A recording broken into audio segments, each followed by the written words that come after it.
Сәлем достар, сіздермен бірге қарапайым.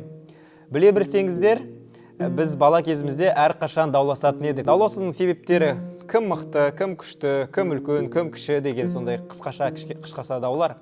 Солардың бірі кім күшті, арыстан ба, әлде жолбарыс па? Шынын айтсақ, біз соған жауапты соңына шейін, есейгенге шейін таба алмадық. Сонымен бүгін қарапайым соның жауабын іздеп табады.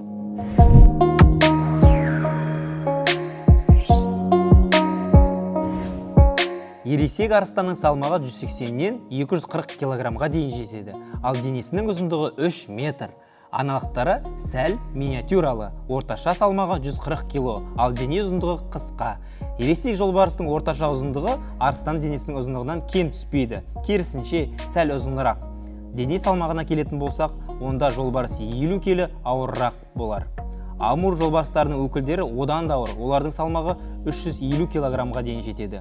Сонымен, мысық отбасының жолақтысы өзінің жалы бар өкілінен асып түседі.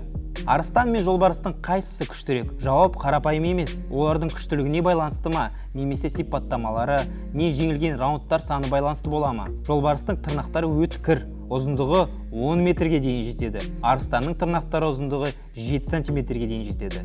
Жолбарыс орта есеппен арыстаннан ауыр болғандықтан бұлшық еті көп екенін білдіреді. Жақтарының қысу күші шамамен бірдей, және олар ұстаған жануарларын ұқсас өлтіреді. Мойын тістеп алады. Бірақ күресте жеңістік жолбарыстың немесе арыстанның ірілігіне ғана байланысты емес, соғыс тактикасына да байланысты. Мысалы, арыстанның соққысы анағұрлым жойқын. Бір серпуімен гиенаны немесе зебраны өлтіреді.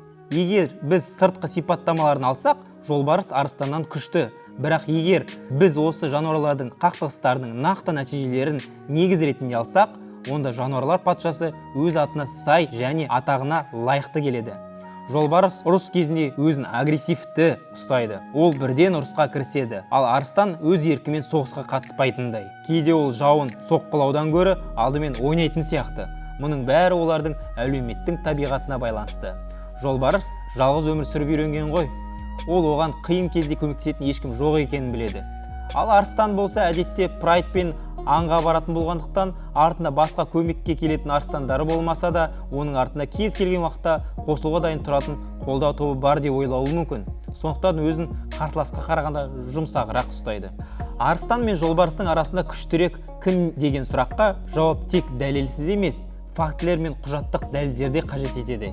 Екі титанның қақтығысы түсірілген көптеген нақты видео бейнелер бар. Қысқаша айтсақ, қорытынды былай: жолбарыс қақтығыстың бастамашысы. Бірақ арыстан жағдайдың қожайыны кім екенін көрсеткеннен кейін жолбарыс шегінеді де қалады. Арыстан өзін сенімді ұстайды, сонымен қатар төбелес тәжірибесі де көбірек.